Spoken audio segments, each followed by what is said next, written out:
My name's Duddits, I do builds and stuff. I want to show you today how to turn the Tessellation into an absolute monster, doing some serious damage. It's a Void Titan build with 2 grenades. Stay with me, you're going to see some absolutely crazy numbers. The first part of the build is all around the Tessellation.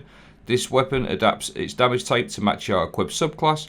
Final blows grant grenade energy, but it's also got the exotic trait on there.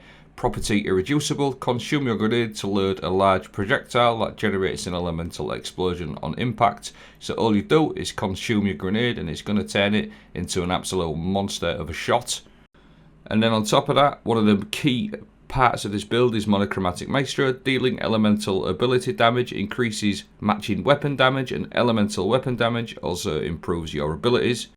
This works absolutely perfectly with many weapons, but particularly Tessellation, because you'll see there I've got that Void weapon boost on the bottom left.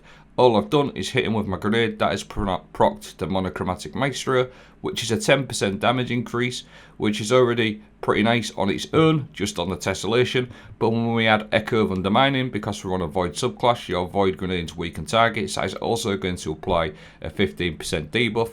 So you've got a 15% debuff on the enemies, and a 10% damage increase as long as you hit something with your abilities, grenade or melee.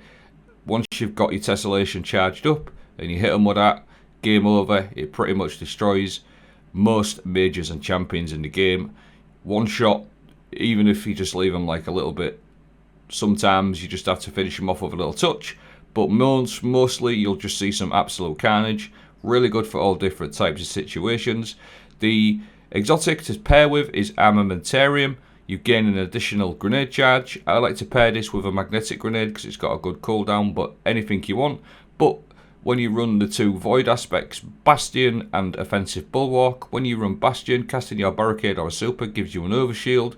Then you pair that with the other aspect, Offensive Bulwark. While you have an overshield or inside Ward of Dawn, your grenade recharges significantly faster. So you can just see on that bottom left now, you do get a really nice grenade recharge rate, which is obviously perfect for Tessellation because you want to be charging your grenade up, and it also works perfectly with Armamentarium because you've always got 1 grenade to consume. And it's really nice build. I was literally running around and getting so many grenades back. Pair it with Echo of Persistence to make your void buffs, especially your overshield, last longer for maximum grenade recharge rate. There's some other things to pair. Echo of Exchange, melee final blows grant grenade energy. Echo of Leeching, melee final blows start health G, regeneration as well.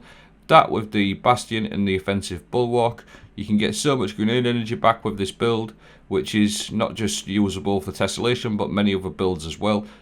This is why it's perfect for Tessellation. I've consumed my grenade, I've thrown my other one from Armamentarium, so I've got no grenades back, but watch how quick I get these 2 grenades back, just from a few seconds. I've got everything going on. I've got Bastion going on, Offensive Bulwark, all the fragments you've seen, and you're pretty much getting a grenade back in about 2 grenades back in about 30 seconds. So it's a really solid setup for Tessellation. All there is now left to do is leave everything playing out.